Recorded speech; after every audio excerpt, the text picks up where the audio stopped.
All right, fourth graders, I'm going to read to you, the loris may be cute, but its venom makes it a furball of death. And remember, after this, you're working on your exit ticket. It says, the Havanslow loris might be one of the cutest animals on the planet. It has a pair of large eyes and a button nose. Its face looks like a cross between a red panda and a sloth. To humans, the slow loris is adorable. Other animals may see it as danger, though. Lorises are the world's only venomous primates. They release toxins in their spit as well as from their arms. Anna Niekris is a scientist in the United Kingdom. She says that when the two toxins mix, they create a double venom. The venom is strong enough to kill another animal. Fur coloring sends warning. While lorises are deadly, they are also tiny and slow. It helps for them to be able to advertise their nastiness to other animals. That way, the lorises can avoid the trouble of actually fighting. The way the lorises do this is with their colorful fur markings. Lots of animals do this, Niekris says. They use color to signal that they are strong or dangerous. Scientists call this use of color aposematic coloration.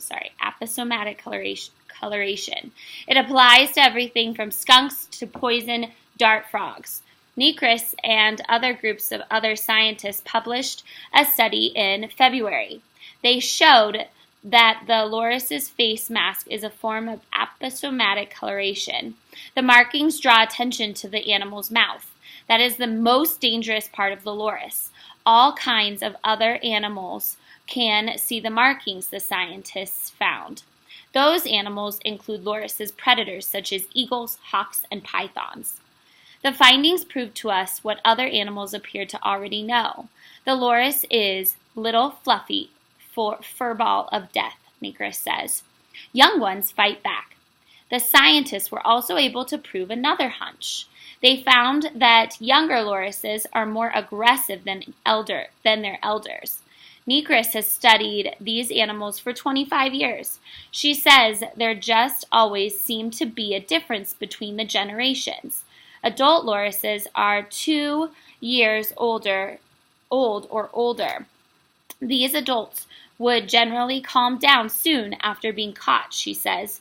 Juveniles, which are between 1 and 2 years old, would fight back. The new study not only showed that juvenile lorises are more aggressive, it also showed that they usually have more contrast in their faces. Contrast is the difference between light and dark. The young loris's face masks are dramatic. This suggests that the markings may help them communicate with other lorises. Lorises live in couples of one male and one female. Together they guard a small territory of the forest. Unfortunately, very little habitat remains on the Indonesian island of Java. There has been damage to their homes caused by agriculture and people cutting down the forest. Every piece of forest is already taken by the lorises. A couple can stay in the same spot for up to 8 years. When the lorises strike out on their own, they have to fight for their own land. Lorises have to be aggressive to win their territory. Stronger face signals might help them scare other lorises away. Face masks change with age. Ted is a scientist in Long Beach, California. He studies marking signals in different animals. Usually, the signals are meant to scare away other predators. The lorises are really unique, he says. That's because the animals use their venom on other lorises, not just predators. It's also interesting that the face masks change as the lorises get older. That's not the case in other animals. Skunks are born with the white stripes. They're going to have their entire lives, he says. I think the same genes go for other carnivores. It's possible that young lorises just have more reason to signal their aggressiveness. That might be because they're smaller or easier to catch. It could also be because they are vulnerable. Evolution is rarely a simple story, he says. Go ahead and start your exit ticket. Remember, you're using 2 pieces of evidence.